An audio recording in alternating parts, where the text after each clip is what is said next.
Hi everyone, welcome to ദിശ academy. ഞാൻ Aishwarya. So നമ്മുടെ SSC CGL എക്സാമിന്റെ ഡേറ്റ്സ് വന്നിട്ടുണ്ട്. എല്ലാവരും വളരെ ആവേശത്തോടു കൂടി ഈ പരീക്ഷയ്ക്ക് വേണ്ടിയിട്ട് പ്രിപ്പയർ ചെയ്തുകൊണ്ടിരിക്കുകയാണെന്ന് അറിയാം. അപ്പൊ നിങ്ങളുടെ ഈ പ്രിപ്പറേഷന്റെ അവസാന ഘട്ടത്തിൽ റിവിഷൻ ചെയ്യാൻ വേണ്ടി നിങ്ങളെ സഹായിക്കാനായിട്ടുള്ള ഒരു സ്പെഷ്യൽ GK സീരീസ് ആണിത്. അപ്പൊ ഇവിടെ നമ്മൾ സയൻസ് ആയിക്കോട്ടെ, അതുപോലെ തന്നെ ഹിസ്റ്ററി, ജോഗ്രഫി തുടങ്ങിയ GKയിൽ ഇമ്പോർട്ടന്റ് ആയിട്ടുള്ള എല്ലാ സബ്ജക്റ്റിന്റെയും സബ്ജക്ട് ഏരിയാസ് ഫോക്കസ് ചെയ്തിട്ടുള്ള ക്വസ്റ്റ്യൻസ് എടുത്ത് അതിന്റെ റിലേറ്റഡ് ഫാക്ടേഴ്സും കൂടെ പെട്ടെന്ന് ഡിസ്കസ് ചെയ്ത് പോവുകയാണ് ചെയ്യുന്നത്. അപ്പൊ ഇനി എക്സാമിനോട് അടുത്തിരിക്കുന്ന സമയം ആയതുകൊണ്ട് തന്നെ എല്ലാവരോടും ഞാൻ പറയുകയാണ്, നിങ്ങൾ പുതിയ പുതിയ കാര്യങ്ങൾ പഠിക്കുന്നതിനേക്കാൾ കൂടുതൽ മാക്സിമം നിങ്ങൾ ഇതുവരെ പഠിച്ച കാര്യങ്ങൾ റിവിഷൻ ചെയ്ത് എക്സാമിന് ഏറ്റവും നല്ല രീതിയിൽ പ്രസന്റ് ചെയ്യാൻ വേണ്ടി ട്രൈ ചെയ്യുക.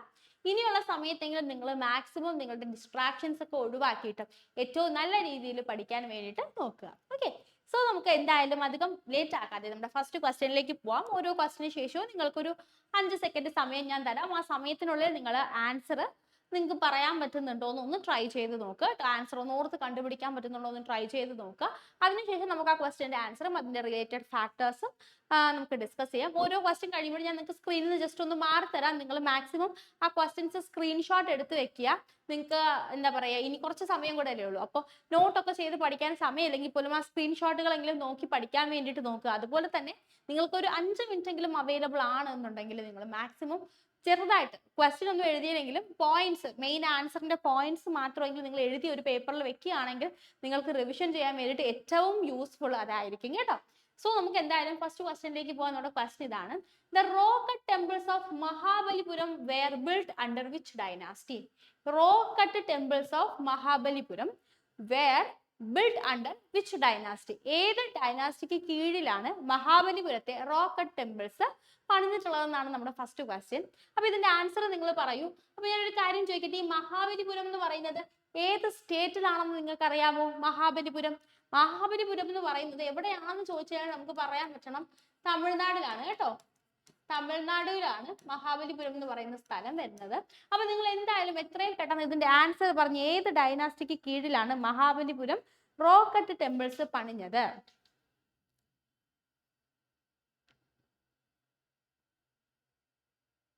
പറഞ്ഞേ. പല്ലവ ഡൈനാസ്റ്റി ആണ് കേട്ടോ. പല്ലവ ഡൈനാസ്റ്റിക്ക് കീഴിലാണ് നമ്മുടെ rock cut temples of Mahabalipuram പണിതിട്ടുള്ളത്. അപ്പൊ ഈ പല്ലവ ഡൈനാസ്റ്റിയിലെ ഏറ്റവും ഇമ്പോർട്ടന്റ് ആയിട്ടുള്ള നരസിംഹവർമ്മൻ എന്ന് പറയുന്ന റൂളറിന്റെ കാലഘട്ടത്തിലാണ് ഈ റോക്ക് കട്ട് ടെമ്പിൾസ് പണിതിട്ടുള്ളത് കേട്ടോ. അപ്പം അതുപോലെ തന്നെ നമ്മൾ ഇതിന്റെ കൂടെ ഓർക്കേണ്ട 2 ടെമ്പിൾസ് ഉണ്ട്. ഒന്നെന്ന് പറയുന്നത് വൈകുണ്ഠ പെരുമാൾ ടെമ്പിൾ ആണ്.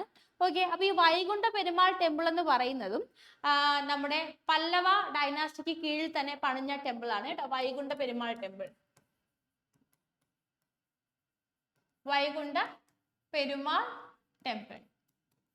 അപ്പൊ ഇത് പണിഞ്ഞത് നരസിംഹവർമ്മൻ 2 ആണ്. നരസിംഹവർമ്മൻ 2 ആണ് വൈകുണ്ഠ പെരുമാൾ ടെമ്പിൾ പണിതിട്ടുള്ളത്. നരസിംഹവർമ്മൻ 1 ആണ് നമ്മുടെ മഹാബലിപുരത്തുള്ള റോക്ക് കട്ട് ടെമ്പിൾസിന് പണി കഴിപ്പിച്ചത്. അതുപോലെ തന്നെ തമിഴ്നാട്ടിലാണ് ഈ റോക്ക് കട്ട് ടെമ്പിൾസ് വരുന്നത്, മഹാബലിപുരം വരുന്നതെന്നുള്ള കൂടെ ഉള്ള കാര്യം കൂടെ നിങ്ങളൊന്ന് ഓർത്തു വെക്കുക. സോ നെക്സ്റ്റ് ക്വസ്റ്റ്യൻ ഇതാണ്: which Mauryan ruler adopted Jainism towards the end of his life? ജീവിതത്തിന്റെ അവസാന കാലഘട്ടത്തിൽ ജൈനിസം ചൂസ് ചെയ്ത റൂളർ ആരാണ്? മൗര്യൻ റൂളർ ആരാണെന്നുള്ളതാണ് ക്വസ്റ്റ്യൻ. അശോകയാണോ, ബിന്ദുസാരയാണോ, ചന്ദ്രഗുപ്ത മൗര്യയാണോ, സമുദ്രഗുപ്തയാണോ? പറഞ്ഞേ, ആരാണ് ഈ അദ്ദേഹത്തിന്റെ ജീവിതത്തിന്റെ അവസാന കാലഘട്ടത്തിലേക്ക് വന്ന സമയത്ത് നമ്മുടെ ജൈനിസം ചൂസ് ചെയ്തത് എന്നുള്ളതാണ് ക്വസ്റ്റ്യൻ. അപ്പൊ നമ്മുടെ ആൻസർ വരുന്നത് ചന്ദ്രഗുപ്ത മൗര്യയാണ്. ചന്ദ്രഗുപ്ത മൗര്യ നമുക്കറിയാം മൗര്യ ഡൈനാസ്റ്റിയുടെ ഫൗണ്ടർ ആണ് അല്ലേ. ഫൗണ്ടർ ഓഫ് മൗര്യ ഡൈനാസ്റ്റിയാണ് നമ്മുടെ ചന്ദ്രഗുപ്ത മൗര്യ എന്ന് പറയുന്നത്. ചന്ദ്രഗുപ്ത മൗര്യന്റെ മകനാണ് ബിന്ദുസാര. അങ്ങനെ തന്നെ പലപ്പോഴും എക്സാമിന് ചോദിച്ചിട്ടുണ്ട്, റിലേഷൻഷിപ്പ് ചോദിക്കാറുണ്ട്. ചന്ദ്രഗുപ്ത മൗര്യന്റെ മകനാണ് ബിന്ദുസാര. ബിന്ദുസാരയുടെ മകനാണ് അശോക. ഓക്കെ, ബിന്ദുസാരയുടെ മകനാണ് അശോക. അതായത് ചന്ദ്രഗുപ്ത മൗര്യന്റെ കൊച്ചുമകനാണ് ആരെന്ന് പറയുന്നത്? അശോക എന്ന് പറയുന്നത്. അപ്പോ കലിംഗ വാറിന് ശേഷം ഇപ്പൊ വാർ എന്ന് പറയുമ്പോൾ നമുക്കറിയാം അല്ലെ, ആകെ മൊത്തം അപകടങ്ങളും ഒരുപാട് പരിക്ക് പറ്റിയ ആൾക്കാരും രക്തപ്പുഴയും ഇതൊക്കെ കണ്ടതിന് ശേഷം അശോക സ്വീകരിച്ചത് ഏത് മതമാണെന്ന് ചോദിച്ചു കഴിഞ്ഞാൽ ബുദ്ധിസമാണ്. ഓക്കെ, ബുദ്ധിസമാണ്. അപ്പൊ ചന്ദ്രഗുപ്ത മൗര്യ അദ്ദേഹത്തിന്റെ ലൈഫിന്റെ എൻഡിലേക്ക് വന്ന സമയത്ത് എന്ത് സ്വീകരിച്ചു? ജൈനിസം സ്വീകരിച്ചു. പക്ഷേ അശോക അദ്ദേഹത്തിന്റെ കൊച്ചുമകനാണ് കലിംഗ യുദ്ധത്തിന് ശേഷം എന്ത് സ്വീകരിച്ചു? ബുദ്ധിസം സ്വീകരിച്ചു. അങ്ങനെയാണെങ്കിൽ സമുദ്രഗുപ്തയെ പറ്റിയിട്ട് ഫേമസ് ആയിട്ട് പറയുന്ന ഒരു കാര്യമുണ്ട്. അപ്പൊ എന്താണെന്ന് ഓർമ്മയുണ്ടോ? സമുദ്രഗുപ്തയെ നമ്മൾ പറയുന്നത് നെപ്പോളിയൻ ഓഫ് ഇന്ത്യ എന്നാണ്. നെപ്പോളിയൻ ഓഫ് ഇന്ത്യ എന്നറിയപ്പെടുന്നത് ആരാണ്? സമുദ്രഗുപ്തനാണ്. നെപ്പോളിയൻ ഓഫ് ഇന്ത്യ എന്നറിയപ്പെടുന്നത് സമുദ്രഗുപ്തനാണ്. ഓക്കെ, അപ്പൊ ഇത്രയും കാര്യങ്ങൾ നമുക്ക് ഇമ്പോർട്ടന്റ് ആയിട്ട് ഇവിടെ ഒന്ന് ഓർത്ത് വെക്കണം. നിങ്ങൾ ജസ്റ്റ് ഒന്ന് സ്ക്രീൻഷോട്ട് എടുത്ത് വെച്ചോളൂ. ഓക്കെ, സോ നമുക്ക് നെക്സ്റ്റ് ക്വസ്റ്റ്യനിലേക്ക് പോവാം. ഓക്കെ, നമ്മുടെ ക്വസ്റ്റ്യൻ ഇതാണ്. The Indus Valley civilization site of Lothal is famous for. Lothal എന്ന് പറയുന്ന ഇൻഡസ് വാലി സിവിലൈസേഷനിൽ ഈ പറഞ്ഞിട്ടുള്ള ഏത് സ്ട്രക്ചർ ആണ് ഉണ്ടായിരുന്നത്? ഗ്രേറ്റ് ബാത്ത് ആണോ, ഗ്രേറ്റ് ഗ്രാനറി ആണോ, ആർട്ടിഫിഷ്യൽ ബ്രിക്ക് യോക്യാർഡ് ആണോ, സീറ്റാഡൽ ആണോ? ഇതിൽ ഏത് സ്ട്രക്ചർ ആണ് നമ്മുടെ ലോഥൽ എന്ന് പറയുന്ന ആ ഒരു ഇൻഡസ് വാലി സിവിലൈസേഷൻ സൈറ്റിൽ കണ്ടിരുന്നത് എന്നുള്ളതാണ് ക്വസ്റ്റ്യൻ. ഓക്കെ, സോ നമുക്ക് ലോഥലിനെ പറ്റി പറയുമ്പോൾ തന്നെ നമ്മൾ ഓർക്കേണ്ട കാര്യം എന്ന് വെച്ച് കഴിഞ്ഞാൽ പോർട്ട് സിറ്റി ആയിരുന്നത് ഏതാണെന്ന് ചോദിച്ചു കഴിഞ്ഞാൽ അത് ലോഥലാണ്. പോർട്ട് സിറ്റി ആയിരുന്നത് ലോഥലാണ്. അപ്പൊ അവിടെ നിന്ന് നമുക്ക് മനസ്സിലാക്കാൻ പറ്റണം ആർട്ടിഫിഷ്യൽ ബ്രിക്ക് ഡോക്യാർഡ് നമ്മൾ പണിതിട്ടുള്ളത് അല്ലെങ്കിൽ കണ്ടുപിടിച്ചിട്ടുള്ളത് എവിടെ നിന്നാണെന്ന് ചോദിച്ചു കഴിഞ്ഞാൽ നമ്മുടെ ലോഥലിലാണ്. എവിടെയാണ്? ലോഥലിലാണ് ആർട്ടിഫിഷ്യൽ ആയിട്ടുള്ള ബ്രിക്കിന്റെ ഡോക്യാർഡ് നമ്മൾ ഐഡന്റിഫൈ ചെയ്തിട്ടുള്ളത്. എവിടെ നിന്നാണ്? ലോഥലിൽ നിന്നാണ്. ലോഥൽ എന്ന് പറയുന്നത് എന്താണ്? ലോഥൽ എന്ന് പറയുന്നത് ഒരു പോർട്ട് സിറ്റിയാണ്. ഓക്കെ, അപ്പൊ ഈ കാര്യം നമ്മൾ ഏറ്റവും ഇമ്പോർട്ടന്റ് ആയിട്ട് ഓർത്ത് വെക്കണം. അങ്ങനെയാണെങ്കിൽ ഞാൻ ഒരു കാര്യം ചോദിക്കാം, ഗ്രേറ്റ് ബാത്ത് എവിടെയാണ് കണ്ടതെന്ന് അറിയാമോ? ഗ്രേറ്റ് ബാത്ത് കണ്ടിട്ടുള്ള ഇൻഡസ് വാലി സിവിലൈസേഷൻ സൈറ്റ് എന്ന് പറയുന്നത് മോഹൻജദാരോ ആണ് ഗ്രേറ്റ് ബാത്ത്. അതുപോലെ തന്നെ നമ്മൾ ഐഡന്റിഫൈ ചെയ്തിട്ടുള്ളത് ഹരപ്പയിൽ നിന്നാണ് കേട്ടോ. ഗ്രാനറി ഹരപ്പയിൽ നിന്നും അതുപോലെ തന്നെ ഗ്രേറ്റ് ബാത്ത് മോഹൻജദാരോയിൽ നിന്നുമാണ് ഐഡന്റിഫൈ ചെയ്തിട്ടുള്ളത്. ഡോക്യാർഡ് എവിടെയാണുള്ളതെന്ന് ചോദിച്ചു കഴിഞ്ഞാൽ ലോഥലിലാണ്. ലോഥൽ എന്ന് പറയുന്നത് പോർട്ട് സിറ്റിയാണ്. ഇത്രയും കാര്യങ്ങൾ ഓർത്ത് വെക്കുക. ഇൻഡസ് വാലി സിവിലൈസേഷൻ ഒക്കെ ആൻഷ്യന്റ് ഹിസ്റ്ററിയിൽ ഏറ്റവും ഇമ്പോർട്ടന്റ് ആയിട്ടുള്ള ഏരിയ ആണ്. അപ്പൊ അതൊക്കെ നോക്കിയിട്ട് വേണം പോവാനായിട്ട്. സോ നമുക്ക് നെക്സ്റ്റ് ക്വസ്റ്റ്യനിലേക്ക് പോവാം. Which of the following Vedic gods was considered the god for war and weather? Okay, അപ്പോൾ വാറിന്റെയും വെതറിന്റെയും ഒക്കെ ഗോഡ് ആണ് എന്നറിയപ്പെട്ടിരുന്നത് ഏത് ദൈവമാണ്? വാറിന്റെയും വെതറിന്റെയും ഒക്കെ ഗോഡ് എന്നറിയപ്പെട്ടിരുന്നത് ഏത് ദൈവമാണ്? ഇന്ദ്രയാണോ, അഗ്നിയാണോ, വരുണയാണോ, സൂര്യയാണോ എന്നുള്ളതാണ് ക്വസ്റ്റ്യൻ. ഓക്കെ, അപ്പോൾ വെതറിന്റെ ദൈവം അല്ലെ, റെയിൻ അതുപോലെ തന്നെ സ്ട്രോം ഇങ്ങനത്തെ കാര്യങ്ങളുടെ ഒക്കെ ദൈവം എന്നറിയപ്പെട്ടിരുന്നത് ആരാണ്? ഇന്ദ്രയല്ലേ അല്ലെ? ഇന്ദ്രനാണ് അല്ലെ? മഴയൊക്കെ പെയ്ക്കുന്നത് ആരാന്നാ പറയുന്നത്? ഇന്ദ്ര എന്ന് പറയുന്ന ഗോഡാണെന്നാണ് പറയുന്നത്. So god of war and weather എന്നറിയപ്പെടുന്നത് ആരാണ്? ഇന്ദ്രയാണ്. ഓക്കെ, അപ്പൊ വാർ, സ്ട്രോംസ്, റെയിൻ ഇങ്ങനത്തെ കാര്യങ്ങൾക്കെല്ലാം കാരണമാകുന്നത് ആരാണ്? ഇന്ദ്രയാണ്. പിന്നെ അഗ്നി നമുക്കറിയാം ഗോഡ് ഓഫ് ഫയർ ആണ് അല്ലെ? തീയുടെ ദൈവം അല്ലെങ്കിൽ അഗ്നി എന്ന് പറയുന്നത് സംതിങ് റിലേറ്റഡ് ടു ഫയർ ആണ്. അതുപോലെ വരുണ എന്ന് പറയുന്നത് സംതിങ് റിലേറ്റഡ് ടു വാട്ടർ ആണ്. അതായത് ഇപ്പൊ ഓഷൻ ഒക്കെ ആയിട്ട് റിലേറ്റ് ചെയ്ത് വരുന്ന കടലിന്റെ ദൈവം എന്നൊക്കെ അറിയപ്പെടുന്നത് ആരാണ്? വരുണയാണ്. പിന്നെ സൂര്യൻ നമുക്കറിയാം സൂര്യ ഭഗവാനാണ്. സൂര്യൻ നമ്മുടെ സണ്ണിനെയാണ് നമ്മൾ ദൈവമായിട്ടാണ് കണ്ടിരുന്നതെന്ന്. അപ്പൊ സൂര്യനെയാണ് നമ്മൾ സൂര്യ എന്ന് പറയുന്ന ഗോഡായിട്ട് കൺസിഡർ ചെയ്തിട്ടുണ്ടായിരുന്നത്. സോ നമുക്ക് നെക്സ്റ്റ് ക്വസ്റ്റ്യനിലേക്ക് പോവാം. നമ്മുടെ ക്വസ്റ്റ്യൻ ഇതാണ്. Which of the following is responsible for transporting water and nutrients from roots to the rest of the plants? അല്ലെ, വേരുകളിൽ നിന്ന് വാട്ടറിനെയും ന്യൂട്രിയൻസിനെയും പ്ലാന്റിന്റെ മറ്റു ഭാഗങ്ങളിലേക്ക് ട്രാൻസ്പോർട്ട് ചെയ്യുന്നതിന് റെസ്പോൺസിബിൾ ആയിട്ടുള്ള പ്ലാന്റിന്റെ പാർട്ട് എന്താണെന്നുള്ളതാണ് ക്വസ്റ്റ്യൻ. ഓക്കെ, സോ നമുക്ക് ഓപ്ഷൻസ് സൈലം ഉണ്ട്, ഫ്ലോയം ഉണ്ട്, സ്റ്റൊമാറ്റോ ഉണ്ട്, ക്ലോറോഫിൽ ഉണ്ട്.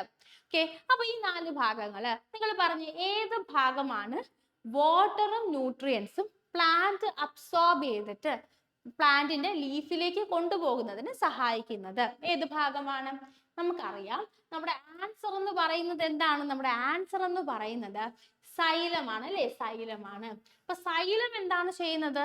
സൈലം വാട്ടറിനെയും അതുപോലെ തന്നെ ന്യൂട്രിയൻസിനെയും റൂട്ടിൽ നിന്ന് എങ്ങോട്ടേക്ക് കൊണ്ടുപോകും? ലീവ്സിലേക്ക് കൊണ്ടുപോകും. ലീവ്സിലേക്ക് കൊണ്ടുപോകും. അപ്പൊ സൈലത്തിന്റെ എപ്പോഴും ഒരു യൂണി ഡയറക്ഷണൽ ട്രാൻസ്പോർട്ട് ആണ് കേട്ടോ. ഇത് ഇമ്പോർട്ടന്റ് ആണ്. സൈലത്തിന്റെ ഒരു യൂണി ഡയറക്ഷണൽ ട്രാൻസ്പോർട്ട് ആണ്.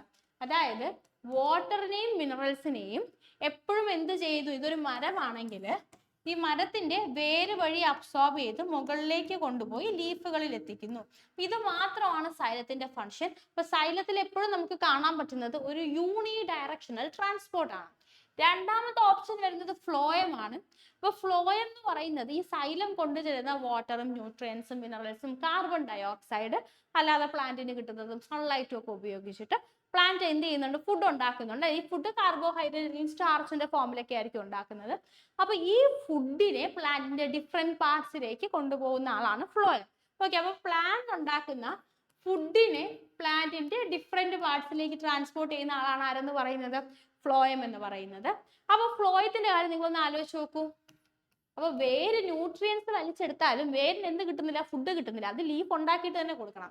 അപ്പോ ലീഫ് ഉണ്ടാക്കുന്ന ഫുഡ് ഫ്ലോയം പ്ലാന്റിന്റെ താഴ്ഭാഗത്തേക്ക്, റൂട്ടിലേക്കും താഴെയുള്ള സ്റ്റെമ്മിലേക്കും ഒക്കെ കൊടുക്കും. അതുപോലെ തന്നെ അതിന്റെ മുകൾ ഭാഗത്തേക്കും കൊടുക്കും അല്ലെ. അപ്പൊ മുകളിലേക്കും ട്രാൻസ്ഫർ നടക്കും, താഴേക്കും ട്രാൻസ്ഫർ നടക്കും. സോ ഒബ്വിയസ്ലി ഇവിടെ ഉണ്ടാവുന്നത് ഒരു ബൈ ഡയറക്ഷണൽ ട്രാൻസ്പോർട്ട് ആണ്. ഓക്കെ, അപ്പൊ ഇവിടെ നടക്കുന്ന ട്രാൻസ്പോർട്ട് എന്ന് പറയുന്നത് ബൈ ഡയറക്ഷണൽ ആണ്. ബൈ ഡയറക്ഷണൽ ട്രാൻസ്പോർട്ട് ആണ്. പിന്നെ സ്റ്റൊമാറ്റ എന്ന് പറയുമ്പോൾ നമുക്കറിയാം ലീവ്സിൽ ഏറ്റവും കൂടുതൽ കാണപ്പെടുന്ന ഒരു been like structure. Okay, stomata എന്ന് പറയുന്നത് ഒരു ബീൻ ലൈക്ക് സ്ട്രക്ചർ ആണ് കേട്ടോ. ബീൻ ലൈക്ക് സ്ട്രക്ചർ, പയറ് പോലെ ഇരിക്കുന്ന സ്ട്രക്ചർ, മൈക്രോസ്കോപ്പ് സ്ട്രക്ചർ ആണ്. പയറ് പോലെ ഇരിക്കുന്ന ഒരു കുഞ്ഞു സ്ട്രക്ചർ ആണ് സ്റ്റൊമാറ്റ എന്ന് പറയുന്നത്. എന്തിനു സഹായിക്കുന്നു എന്ന് ചോദിച്ചു കഴിഞ്ഞാൽ ഗ്യാഷ്യസ് എക്സ്ചേഞ്ചിന് സഹായിക്കുന്നു.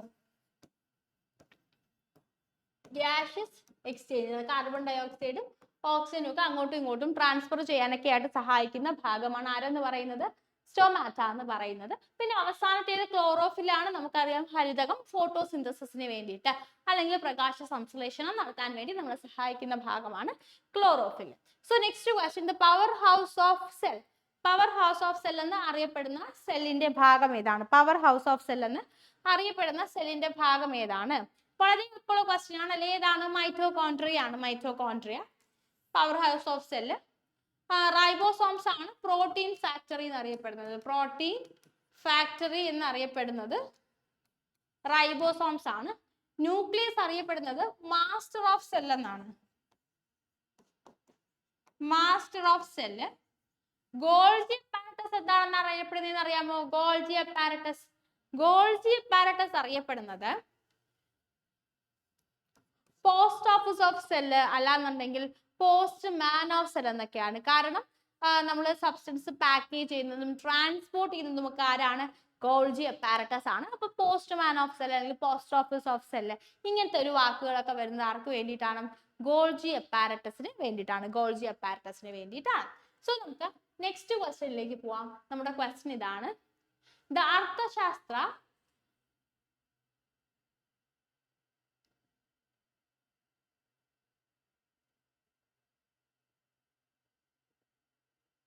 ഹലോ കേൾക്കുന്നുണ്ടോ? Hello, okay. സോ നമുക്ക് സ്റ്റാർട്ട് ചെയ്യാം. The Arthashastra a treatise of statecraft was written by. Arthashastra എഴുതിയത് ആരാണ്? അർത്ഥശാസ്ത്ര എഴുതിയത് ആരാണെന്നുള്ളതാണ് നെക്സ്റ്റ് ക്വസ്റ്റ്യൻ. മെഗസ്തനീസ് ആണോ, കൗടില്യ ആണോ, കാളിദാസയാണോ, ബാണഭട്ടയാണോ? ഈ തന്നിട്ടുള്ളതിൽ ആരാണ് അർത്ഥശാസ്ത്രം എഴുതിയത്? അല്ലെ, സ്റ്റേറ്റ് പൊളിറ്റിക്സിനെയൊക്കെ പറ്റി പറയുന്ന ഒരു ബുക്കാണിത്. അപ്പൊ ഈ ബുക്ക് എഴുതിയിട്ടുള്ളത് ആരാണെന്നുള്ളതാണ് ക്വസ്റ്റ്യൻ. ഓക്കെ, സോ നമുക്ക് ആൻസർ ക്ലിയർ ആയിട്ട് അറിയാമല്ലേ. ആരാണ് അർത്ഥശാസ്ത്രം എഴുതിയത്? കൗടില്യ അല്ലെങ്കിൽ ചാണക്യാണ്. കൗടില്യ അല്ലെങ്കിൽ ചാണക്യാണ് അർത്ഥശാസ്ത്ര എന്ന് പറയുന്ന ബുക്ക് എഴുതിയത്. ചാണക്യക്ക് മറ്റൊരു പേരും കൂടെ എന്താണ്? വിഷ്ണുഗുപ്ത. വിഷ്ണുഗുപ്ത. വിഷ്ണുഗുപ്ത എന്ന് അറിയപ്പെടുന്നതും ആര് തന്നെയാണ്? ചാണക്യ തന്നെയാണ്. അദ്ദേഹമാണ് എന്ത് ചെയ്യുന്നത്?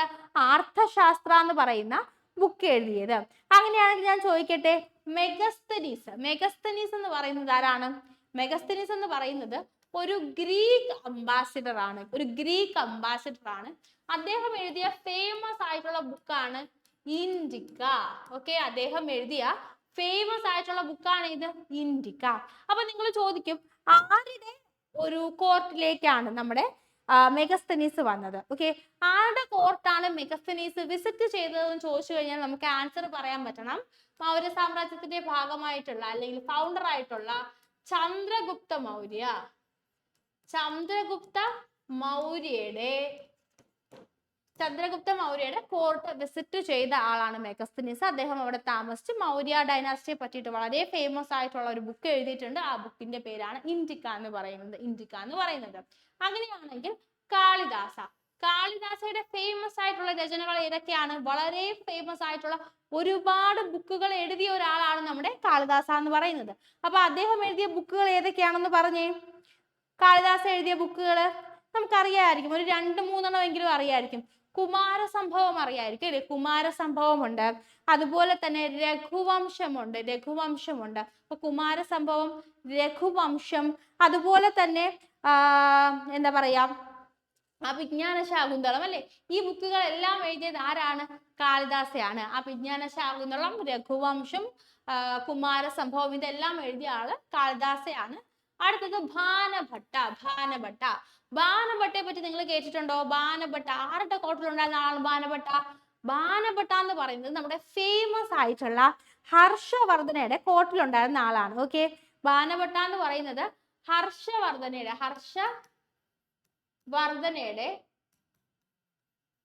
കോർട്ടിലുണ്ടായിരുന്ന ആളാണ്. അദ്ദേഹം എഴുതിയ ബുക്കാണ് കാദംബരി എന്ന് പറയുന്ന ബുക്ക് എഴുതിയ ആളാണ് ആരെന്ന് പറയുന്നത്? ബാണഭട്ട എന്ന് പറയുന്നത്. ഓക്കെ, ഇമ്പോർട്ടന്റ് ആയിട്ടുള്ള കുറച്ച് ബുക്കുകളെ പറ്റിയുള്ള ഇൻഫർമേഷൻസ് നമ്മൾ പഠിച്ചു. പക്ഷെ എക്സാം പോയിന്റ് ഓഫ് വ്യൂവിൽ നിങ്ങൾ നോക്കുമ്പോൾ ഏറ്റവും പുതിയ കുറച്ച് ബുക്കുകളും കൂടെ നിങ്ങൾ നോക്കി വെക്കുക എന്നുള്ളത് ഇമ്പോർട്ടന്റ് ആണ്. പൊളിറ്റിക്കലി റെലവൻസ് ഉള്ള കുറച്ച് ബുക്കുകൾ, അതുപോലെ തന്നെ റീസെന്റ് ആയിട്ട് ഏതെങ്കിലും അവാർഡുകളൊക്കെ കിട്ടിയ ബുക്കുകൾ, അല്ലെങ്കിൽ ആ അവാർഡ് കിട്ടിയ ഓഥർ ഉണ്ടാകുമല്ലോ, അദ്ദേഹം എഴുതിയ കുറച്ചും കൂടെ ബുക്കുകൾ, ഇങ്ങനത്തെ കാര്യങ്ങളൊക്കെ പഠിച്ചു വെക്കുന്നത് വളരെ യൂസ്ഫുൾ ആയിരിക്കും. Okay, so next question, what is the popular name of ascorbic acid? Ascorbic ആസിഡിന്റെ പോപ്പുലർ നെയിം എന്താണ്? അസ്കോർബിക് ആസിഡിന്റെ പോപ്പുലർ നെയിം വിറ്റമിൻ എ എന്നാണോ, വിറ്റമിൻ B12 എന്നാണോ, വിറ്റമിൻ കെ എന്നാണോ, അതോ വിറ്റമിൻ സി എന്നാണോ? ഈ തന്നിട്ടുള്ളതിൽ ഏതാണ് അസ്കോർബിക് ആസിഡ്? പറഞ്ഞ ഏതാണ് അസ്കോർബിക് ആസിഡ്?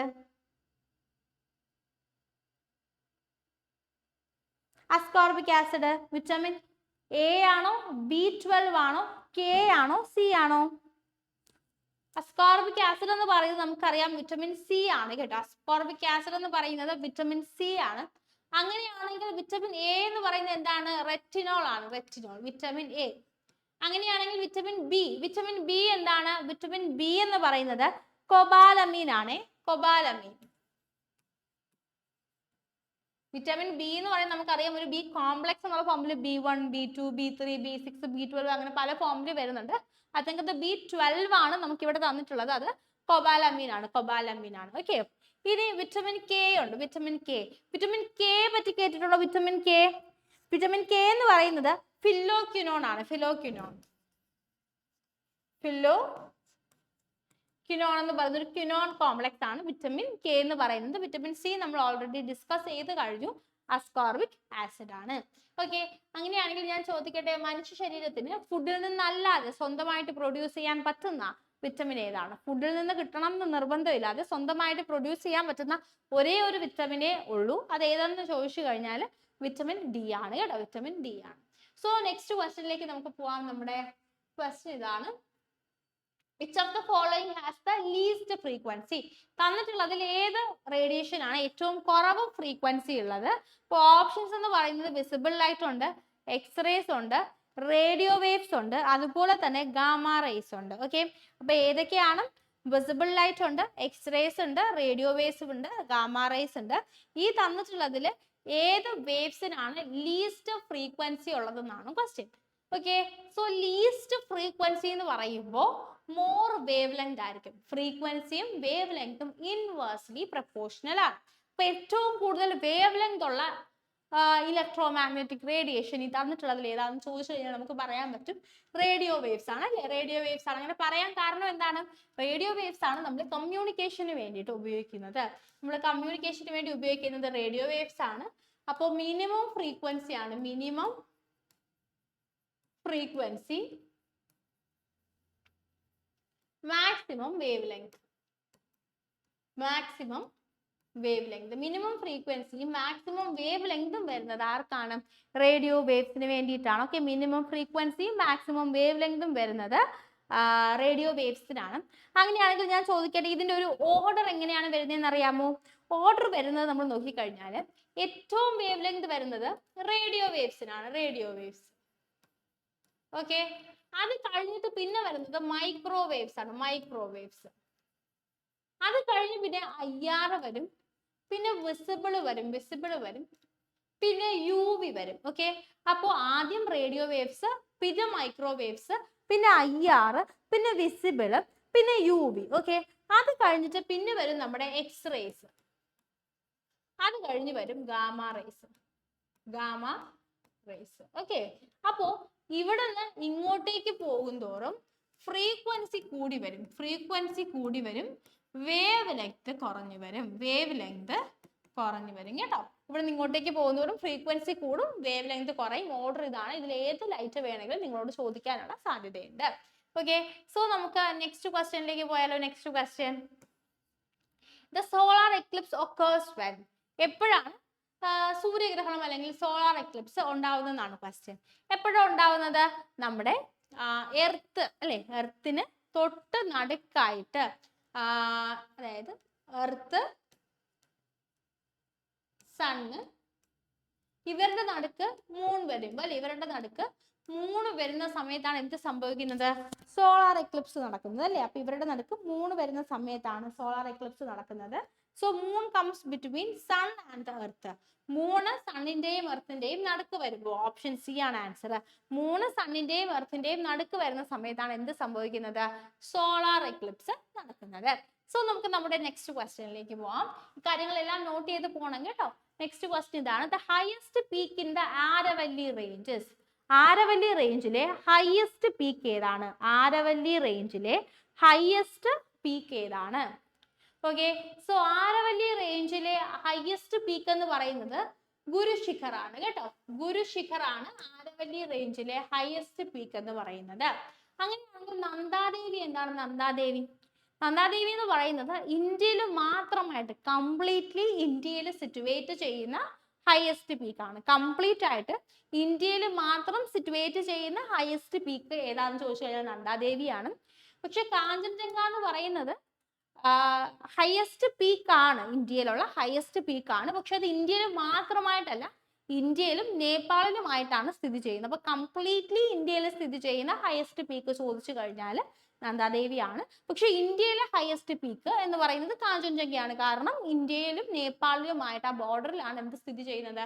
കാഞ്ചൻജംഗ സ്ഥിതി ചെയ്യുന്നത്. അപ്പൊ ആനമുടി എവിടെയാണ് കാണപ്പെടുന്നത്?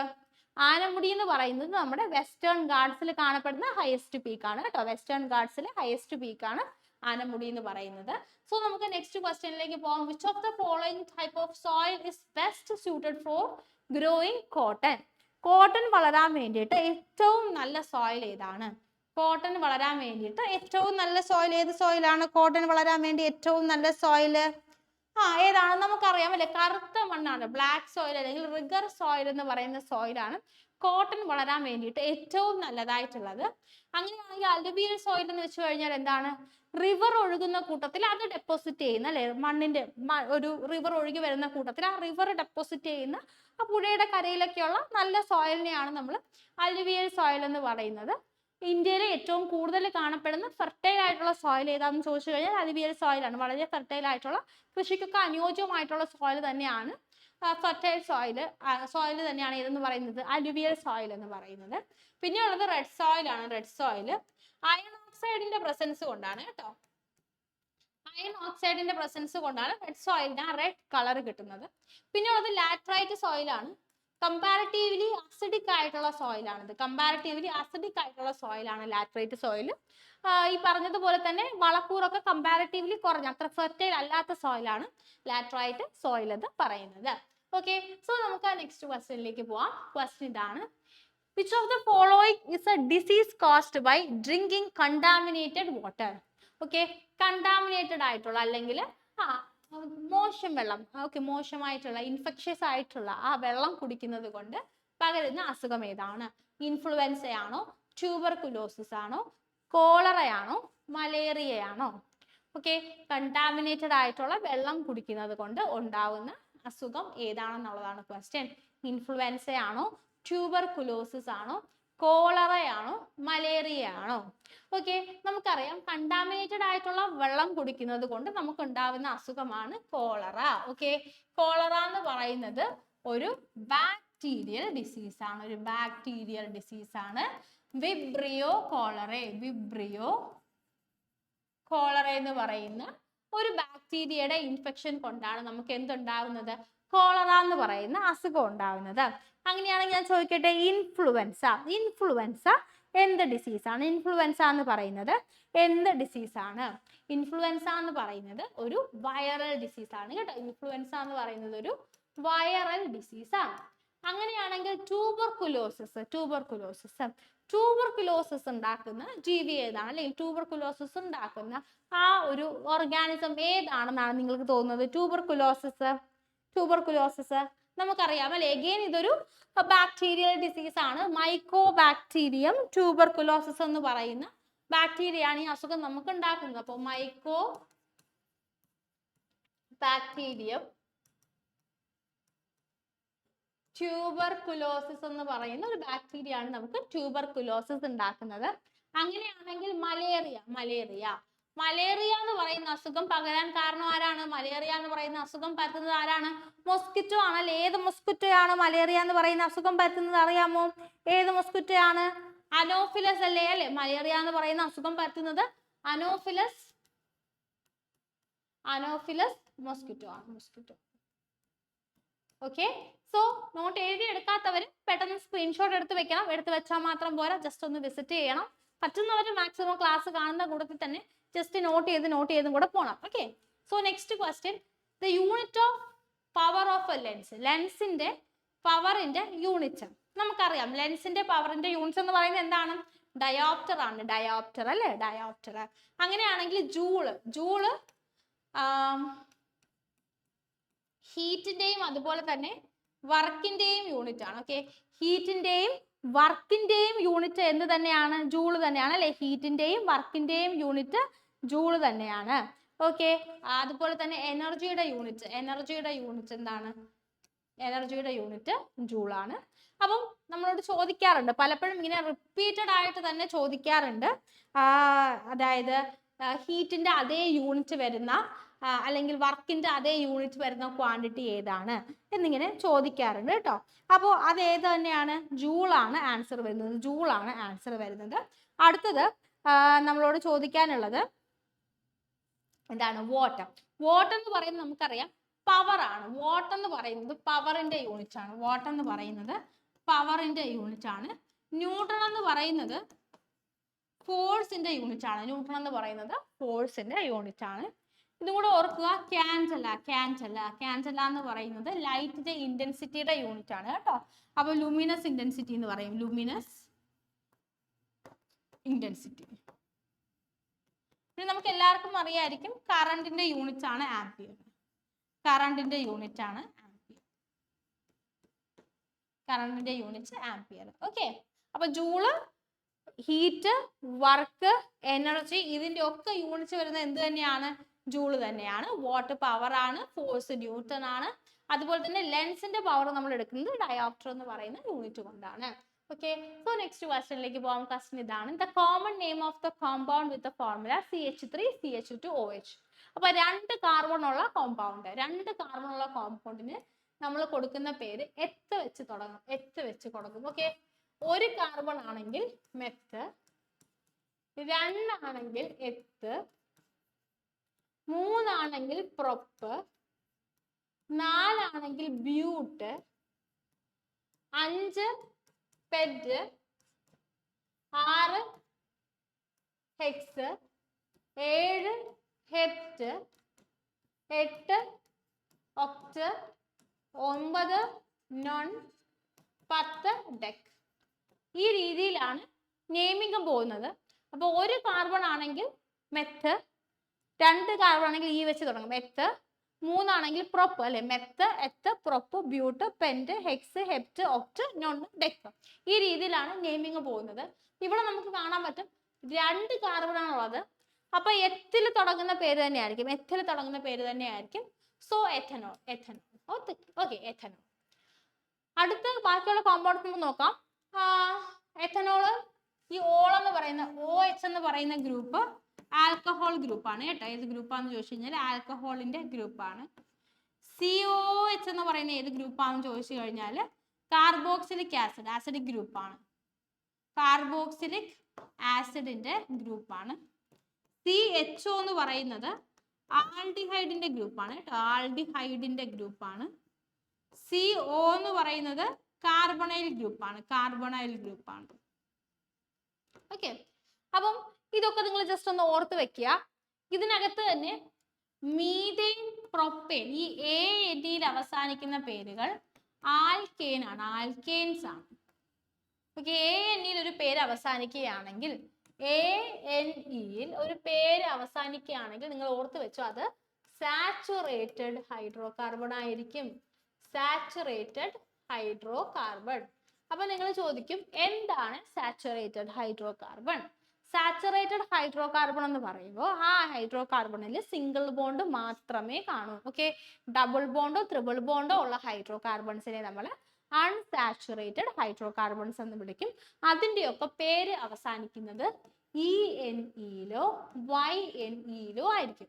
ENEയിലാണ് പേര് അവസാനിക്കുന്നതെങ്കിൽ ഡബിൾ ബോണ്ടും, YNEയിലാണ് പേര് അവസാനിക്കുന്നതെങ്കിൽ ട്രിപ്പിൾ ബോണ്ടും ആയിരിക്കും കേട്ടോ.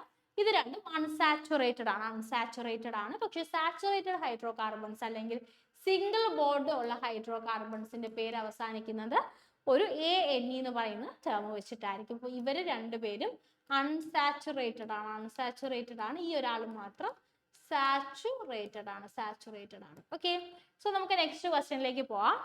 Which enzyme digest protein in the stomach? നമ്മളെ വയറിലെ പ്രോട്ടീനിനെ ഡൈജസ്റ്റ് ചെയ്യാൻ വേണ്ടിയിട്ട് സഹായിക്കുന്ന, വയറിലെ പ്രോട്ടീനിനെ ഡൈജസ്റ്റ് ചെയ്യാൻ വേണ്ടി സഹായിക്കുന്ന എൻസൈം ഏതാണെന്നുള്ളതാണ് ക്വസ്റ്റ്യൻ. ഓക്കെ, വയറിൽ, സ്റ്റൊമക്കില് പ്രോട്ടീനിനെ ഡൈജസ്റ്റ് ചെയ്യാൻ വേണ്ടി സഹായിക്കുന്നത് പെപ്സിൻ ആണോ, അമൈലേസ് ആണോ, ട്രിപ്സിൻ ആണോ, ലിപ്പേസ് ആണോ എന്നുള്ളതാണ് ക്വസ്റ്റ്യൻ. ഓക്കെ, വയറിലെ പ്രോട്ടീനിനെ ഡൈജസ്റ്റ് ചെയ്യാനാണെന്ന് എടുത്തു പറഞ്ഞിട്ടുണ്ട്. അപ്പൊ സ്റ്റൊമക്കിലെ പ്രോട്ടീൻ ഡൈജഷനുമായിട്ട് റിലേറ്റ് ചെയ്ത് വരുന്നത് ആരാന്ന് ചോദിച്ചു കഴിഞ്ഞാൽ പെപ്സിൻ ആണ് കേട്ടോ. സ്റ്റൊമക്കിലെ പ്രോട്ടീൻ ഡൈജഷനുമായിട്ട്, പ്രോട്ടീനിനെ ഡൈജസ്റ്റ് ചെയ്യാൻ വേണ്ടി സഹായിക്കുന്ന എൻസൈം പെപ്സിൻ ആണ്. അമൈലേസ് എന്ന് പറയുന്നത് സ്റ്റാർച്ചിനെ അല്ലെങ്കിൽ കാർബോഹൈഡ്രേറ്റിനെ, സ്റ്റാർച്ചിനെ അല്ലെങ്കിൽ കാർബോഹൈഡ്രേറ്റിനെ എന്ത് ചെയ്യാൻ വേണ്ടിയിട്ടാണ്, ഡൈജസ്റ്റ് ചെയ്യാൻ വേണ്ടി സഹായിക്കുന്ന എൻസൈമാണ് അമൈലേസ്. ട്രിപ്സിൻ എന്ന് പറയുന്നത് അഗൈൻ പ്രോട്ടീനിനെ ഡൈജസ്റ്റ് ചെയ്യാൻ വേണ്ടി സഹായിക്കുന്ന എൻസൈം തന്നെയാണ്. പക്ഷെ ഇത് മെയിൻ ആയിട്ട് നമ്മുടെ ഇൻറ്റസ്റ്റൈനിലാണ് കാണുന്നത്, ഇൻറ്റസ്റ്റൈനിലാണ് മെയിൻ ആയിട്ട് കാണുന്നത്, സ്റ്റൊമക്കിലല്ല. അടുത്ത ലിപ്പേസ്. ലിപ്പേസ് എന്ന് പറയുന്നത് ഫാറ്റിനെ ഡൈജസ്റ്റ് ചെയ്യാൻ വേണ്ടിയിട്ട്, ലിപ്പേസ് എന്ന് പറയുന്നത് ഫാറ്റിനെ ഡൈജസ്റ്റ് ചെയ്യാൻ വേണ്ടി സഹായിക്കുന്ന ഒരാളാണ്. അമൈലോ, AMY എന്ന് പറയുന്ന ടേം എപ്പോഴും കാർബോഹൈഡ്രേറ്റ്, ഷുഗർ ഒക്കെ ആയിട്ട് റിലേറ്റ് ചെയ്ത് വരുന്ന ഒരു ടേം ആയിരിക്കും. ലിപ്പിഡ്, ലിപ്പേസ്, LIP എന്നൊക്കെ പറയുന്നത് എപ്പോഴും എന്തുമായിട്ടാണ്, ഫാറ്റുമായിട്ട് റിലേറ്റ് ചെയ്ത് വരുന്ന ഒരു ടേം ആയിരിക്കും. ജസ്റ്റ് നിങ്ങൾ ഓർത്ത് വെച്ചോളുക. അതുപോലെ തന്നെ പ്രോട്ടീനിനെ പറ്റി പറഞ്ഞുകൊണ്ട് പറയുകയാണ്, ബിൽഡിംഗ് ബ്ലോക്സ് ഓഫ് പ്രോട്ടീൻ എന്നറിയപ്പെടുന്നത് അമിനോ ആസിഡ്സ് ആണ് കേട്ടോ. പ്രോട്ടീൻസിനെ എന്തുകൊണ്ട് ഉണ്ടാക്കിയിരിക്കുന്നു, ബിൽഡിംഗ് ബ്ലോക്സ് ഓഫ് പ്രോട്ടീൻ എന്നറിയപ്പെടുന്നത് അമിനോ ആസിഡ്സ് ആണ്. അമിനോ ആസിഡ്സ് കൊണ്ടാണ് പ്രോട്ടീൻ ഉണ്ടാക്കിയിട്ടുള്ളത്. ഓക്കെ, സോ നമുക്ക് നെക്സ്റ്റ് ക്വസ്റ്റ്യനിലേക്ക് പോകാം. വളരെ കുറച്ച് ക്വസ്റ്റ്യൻസും കൂടെ ഉള്ളൂ. സോ ക്വസ്റ്റ്യൻ ഇതാണ്, the longest bone in human body. Human ബോഡിയിലെ ലോങ്സ്റ്റ് ബോൺ ഏതാണ്? Okay, longest bone in human body. Human ബോഡിയിലെ ഏറ്റവും നീളം കൂടിയ അല്ലെങ്കിൽ നീളം കൂടിയ ബോൺ ഏതാണെന്നാണ് നമ്മുടെ ക്വസ്റ്റ്യൻ. നീളം കൂടിയത്, സ്ട്രോങ്ങസ്റ്റ് ആയിട്ടുള്ളത് അല്ലെ, സ്ട്രോങ്ങസ്റ്റ് ആയിട്ടുള്ളതൊക്കെ ഒരു ബോൺ തന്നെയാണ്. ഏതാണെന്ന് ചോദിച്ചു കഴിഞ്ഞാൽ ഫിമർ എന്ന് പറയും. ഫിമർ എന്ന് പറയുന്നത് നമ്മുടെ തൈ ബോൺ ആണ്. ഓക്കെ, തൊടയൽ എന്ന് പറയും. ഫിമർ ആണ് നമ്മുടെ ബോഡിയിലുള്ള ഏറ്റവും എന്താ പറയുക ലോങ്ങസ്റ്റ് ആൻഡ് സ്ട്രോങ്ങസ്റ്റ് ബോൺ എന്ന് പറയുന്നത്. തൊടയുടെ, കാലിന്റെ മുട്ടിന് മുകളിൽ, ഇടുപ്പിനും മുട്ടിനും ഇടയിൽ വരുന്ന ഒരു വലിയ ബോണിനെയാണ് നമ്മൾ ഫിമർ എന്ന് പറയുന്നത്.